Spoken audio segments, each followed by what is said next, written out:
కాంక్షణీయుడా అతి కాంక్షణీయుడా పూజార్హుడా నా పూజనీయుడా కాంక్షణీయుడా అతి కాంక్షణీయుడా పూజార్హుడా నా పూజనీయుడా ఆరాధన ఆరాధన ఆరాధనయా నీకే స్తుతి కీర్తన స్తుతి కీర్తన స్తుతి కీర్తనయా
ఎరికో కోటలు కూల్చివేసిన ఎర్ర సముద్రమును చీల్చివేసిన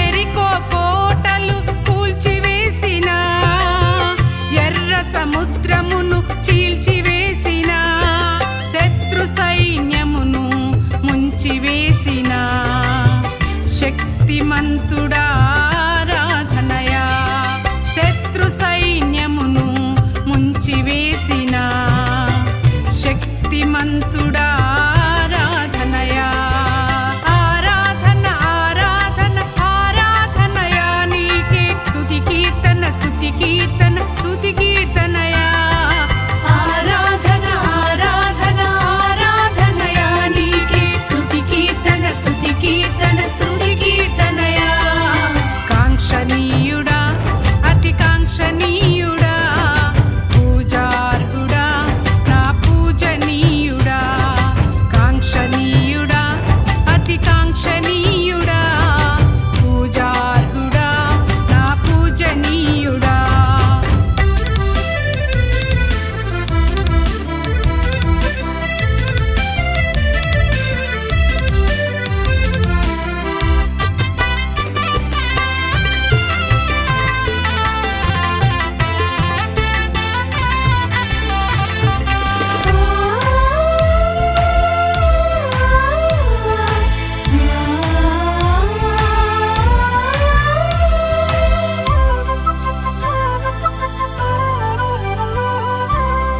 విడుదలనిచ్చిన విజయశీలుడా వినయము నేర్పిన సిలువయోధుడా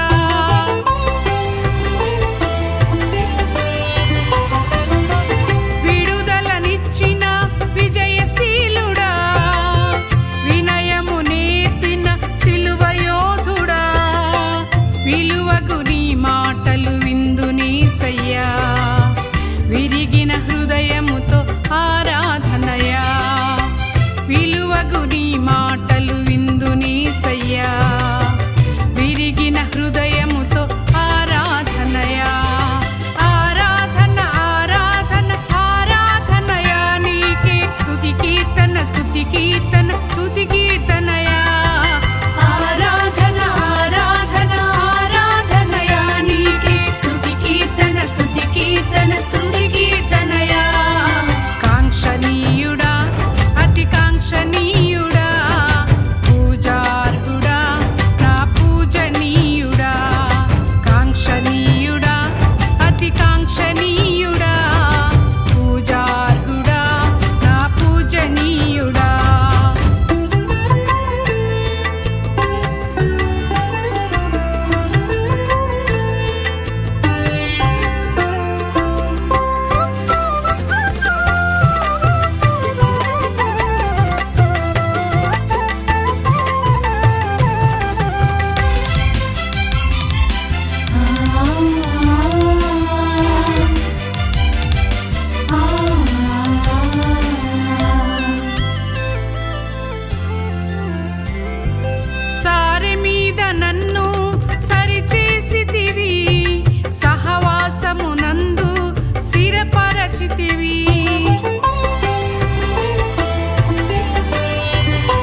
సాటిరారయ్యా. సత్య సాక్షి నీకే ఆరాధనయా, సరిపోల్చగా నీకెవరు సాటిరారయ్యా. సత్య సాక్షి నీకే ఆరాధనయా. ఆరాధన ఆరాధన ఆరాధనయా నీకే. స్తుతి కీర్తన స్తుతి కీర్తన స్తుతి కీర్తనయా. ఆరాధన ఆరాధన ఆరాధనయా నీకే. స్తుతి కీర్తన స్తుతి కీర్తన స్తుతి కీర్తనయా.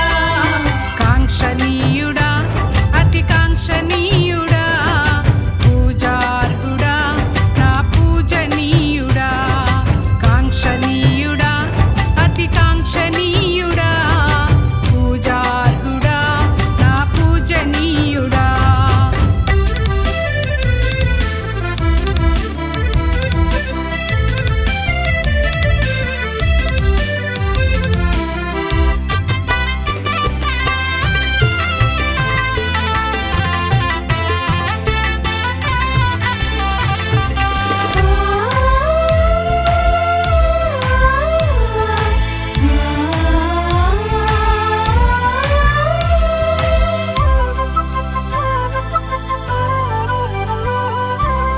కృపలను పంచిన కృపామయుడవు, ప్రాణము నర్పించిన ప్రాణదాతవు.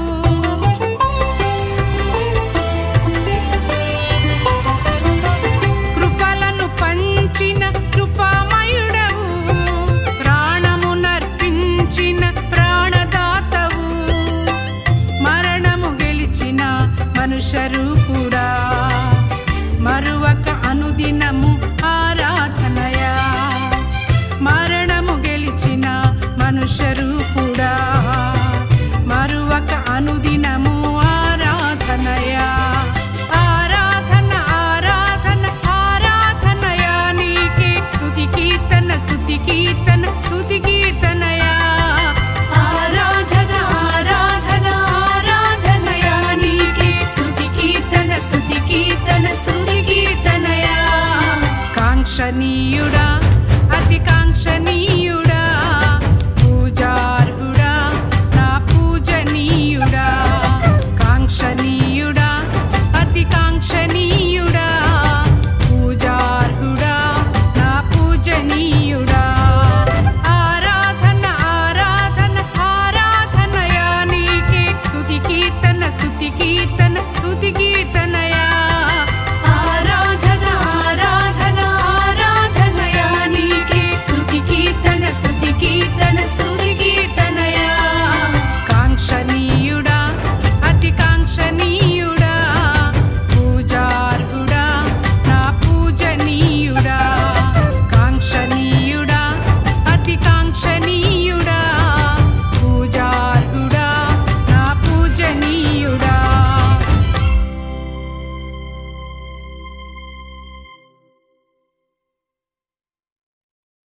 మరి దైవజనుడును ప్రవక్తయునైన మోషే, ఆయన తదుపరి దేవుడు ఎన్నుకొని ఏర్పాటు చేసుకున్న యెహోషువ, ఈ ఇరువురు దైవజనులు కూడా వారి యొక్క మరి పిలుపు, వారి యొక్క లక్ష్యం, వారి యాటిట్యూడ్, వారి యొక్క గురి అంతా కూడా చాలా సుస్పష్టంగా మనం ఆలోచిస్తే మనకు చాలా తేటగా అర్థమయ్యే సంగతి ఏమిటంటే, వారి దేశమును వారు మరి రక్షించుకునే ప్రయత్నం చేశారు. వారు ఒక వ్యక్తిగత జీవితం కోసమో, ఒక కుటుంబం కోసమో, లేదా వారి ఇంటి పేరటి వాళ్ళ కోసమో, వాళ్ళ కులం వాళ్ళ కోసమో బ్రతికిన వాళ్ళు కాదు. వాళ్ళు వాళ్ళ దేశం కోసం బ్రతికారు. అందరూ చెప్దాం, దేని కొరకు జీవించారండి? వాళ్ళ దేశం కోసం వాళ్ళు జీవించారు. వాళ్ళ దేశాన్ని శత్రువు హస్తాల్లో నుండి రక్షించుకున్నట్టు కొరకు వాళ్ళు పోరాటాలు చేశారు, ప్రార్థనలు చేశారు, భక్తి చేశారు. మరి వాళ్ళ జీవిత తపనంతా కూడా వారి దేశమును వారు సంరక్షించుకున్నట్టు కొరకు వారు చేసినట్లుగా మనం చూస్తాం. మనల్ని దేవుడు ఒక ఇమ్మెచ్యూర్డ్ కాంగ్రిగేషన్గా చూడాలని అనుకోవడం లేదు. రక్షించబడిన సంఘం పిల్లల జాబితాలో నుండి హెబ్రీలకు రాసిన పత్రిక 5:14 ప్రకారం వయస్సు వచ్చిన వారు అన్నాడు. దాని ఫుట్ నోట్లో గమనిస్తే పరిపూర్ణులు అన్నాడు. మనము ఎదిగిన సంఘముగా ఒక మెచ్యూర్డ్ చర్చ్గా ఉండాలని ప్రభువు కోరారు. మరి ఈ కడవరి గడియల్లో ఇజ్రాయెల్ దేశం యొక్క గతకాలపు సంగతులు అంటే చరిత్రే కానివ్వండి, ప్రస్తుత సంభవాలే కానివ్వండి, సంఘమై ఉన్న మనకు తెలియజేశారు. 122వ కీర్తనలో యెరూషలేము యొక్క క్షేమము కొరకు ప్రార్థన చేయండి అన్నారు. యెరూషలేమును ప్రేమించండి, అలా ప్రేమిస్తే మీరు వర్ధిల్లుతారు అని ప్రభువు రాయించి మనకు పంపారు.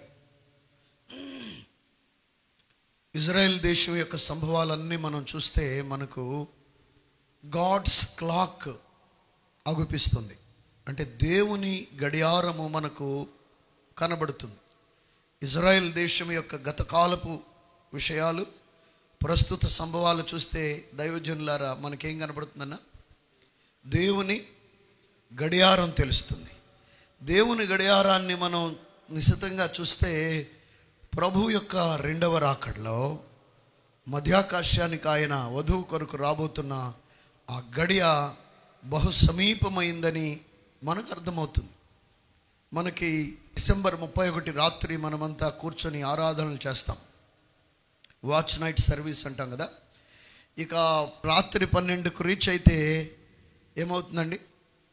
కొత్త దినములోనికి మనం, క్రొత్త సంవత్సరంలోనికి మనం నిమిషాల ముందు 12కు రీచ్ అవుతూ ఉండగా మనం చాలా అలర్ట్ అయిపోతాం ప్రభువుని హర్షించి స్తుతించి గణపరచడానికి.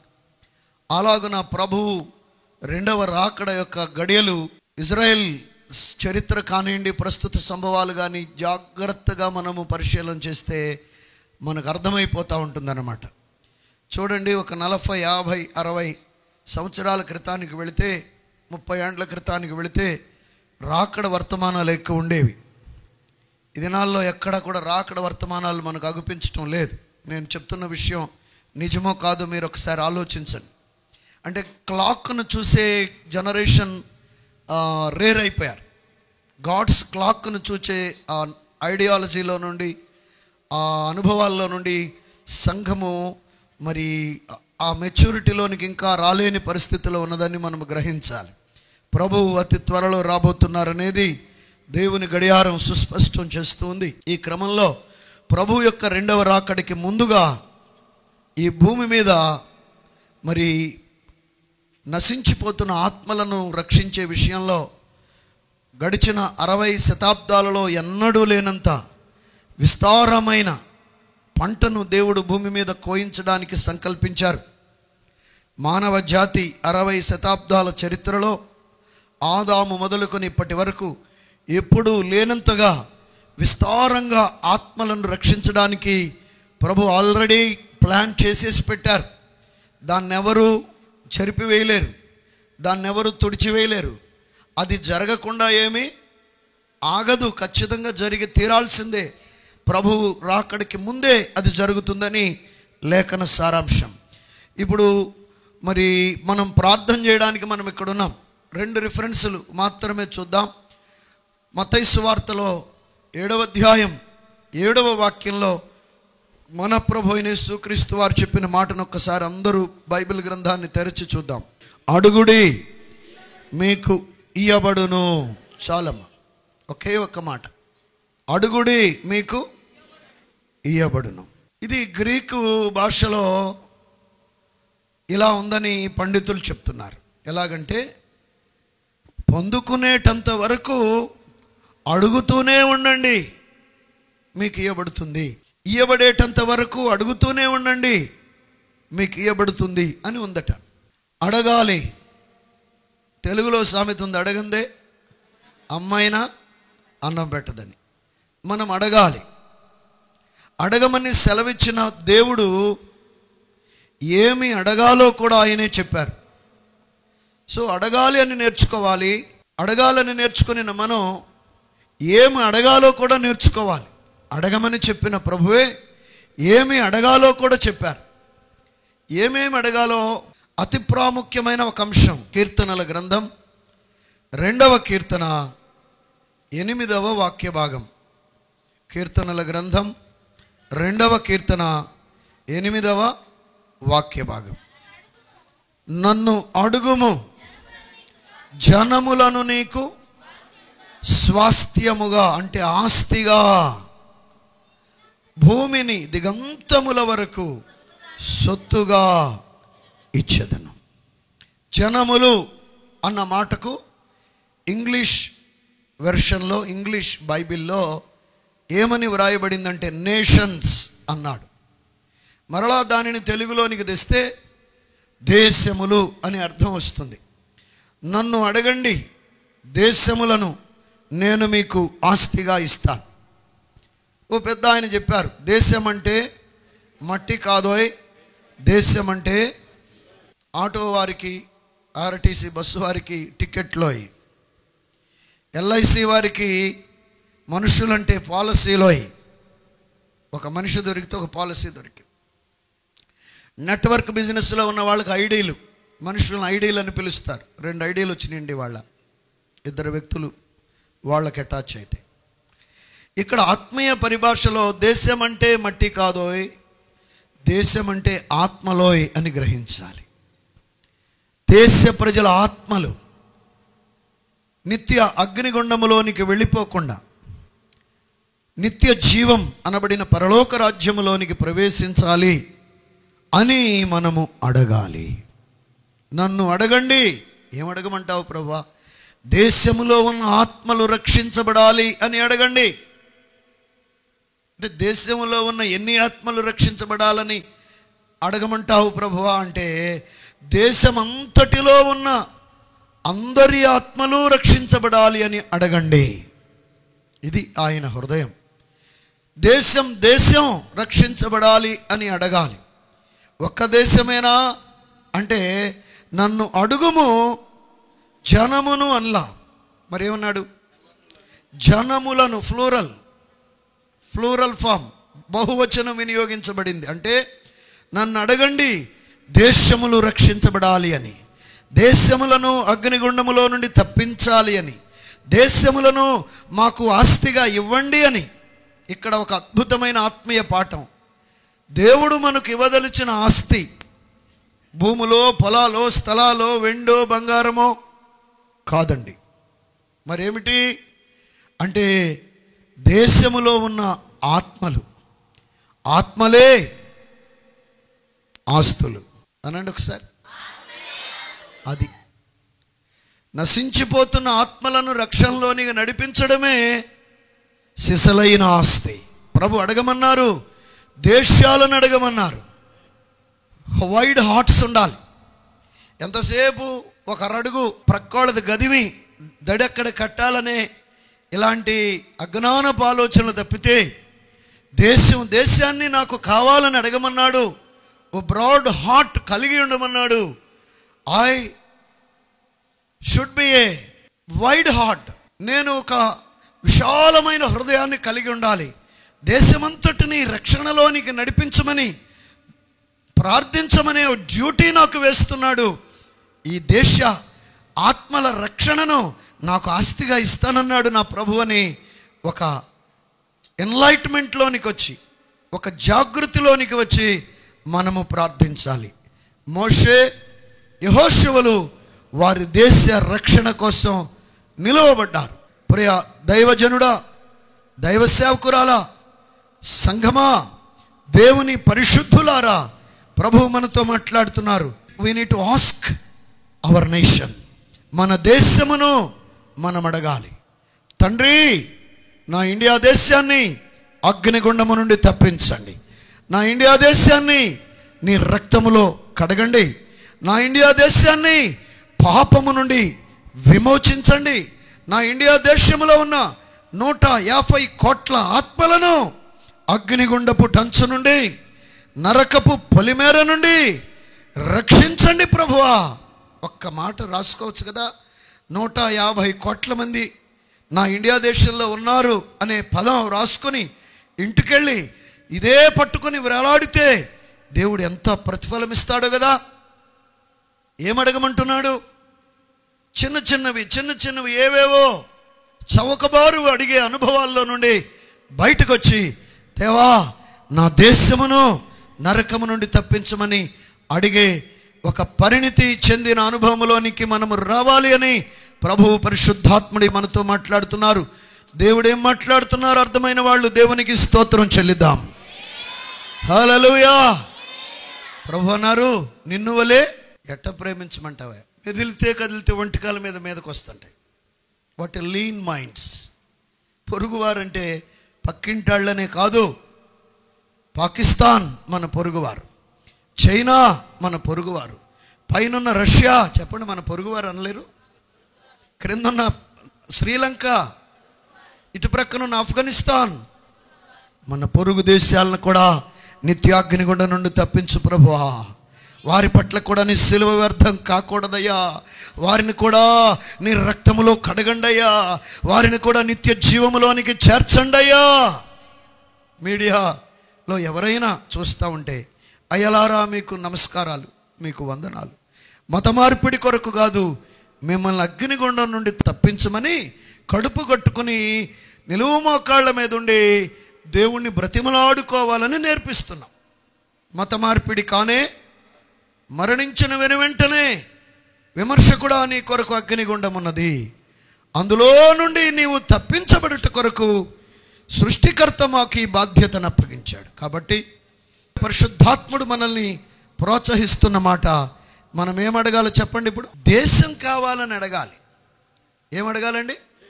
ఇండియా దేశం కావాలి, రష్యా దేశం కావాలి, చైనా దేశము కావాలి. అందుకే క్రైస్తవుల ప్రతి ఇంటిలో గ్లోబ్ ఉండి తీరాలి, ప్రపంచపటం ఉండి తీరాలి, కనీసం అట్లాస్ అయినా ఉండాలి. ప్రతిరోజు 7 ఖండాలలోనికి నీ ప్రార్థన చొచ్చుకుపోవాలి. నాన్నగారికి బాగా ఇష్టమైన మాట, మనము సంపూర్ణ భక్తియు మాన్యతయు కలిగి నెమ్మదిగాను సుఖముగాను బ్రతుకు నిమిత్తము అన్నిటికంటే ముఖ్యముగా కొందరి కొరకు ప్రార్థన చేయమన్నాడా? అద్దుగద్దుగు మనుషులందరి కొరకు చాలు. రాజులందరి కొరకు అంటే ప్రపంచములో ఉన్న రాజులందరి కొరకు, అధికారులందరి కొరకు అంటే ప్రపంచములో ఉన్న అధికారులందరి కొరకు మనము ప్రార్థించాలి. అక్కడుంది నెమ్మది, అక్కడుంది ప్రశాంతమైన జీవితం, పీస్ఫుల్ లైఫ్. దేవుడు మనతో మాట్లాడిన మాటల్ని మనము ప్రభు పాద సన్నిధిలో ప్రార్థించుదుము గాక. ఇది లైఫ్ టైం ప్రేయర్ అండి, ఒక పూటది కాదు. సంఘంలో, కుటుంబంలో, వ్యక్తిగతంగా వెళుతున్నప్పుడు, వస్తున్నప్పుడు ప్రతిరోజు. అంతకుముందు దేవుని సేవకులు అన్నయ్య గారు అమెరికా దేశం నుండి పోయిన నెలలో మాట్లాడింది నేనైతే సంఘంలో అనౌన్స్ చేశా. ప్రతి కుటుంబంలో కుటుంబారాధన ప్రారంభించి తీరాలని మా కుటుంబంలో కూడా దాన్ని స్ట్రిక్ట్గా ఫాలోఅప్ చేస్తున్నాం. సహజంగా నేను ఎక్కడికైనా మీటింగ్స్కి వెళ్ళి తెల్లవారుజామున 2, 3, ఒక్కోసారి 4, ఒక్కోసారి 1 గంట ఉదయం లేవడం కష్టమైపోయేది.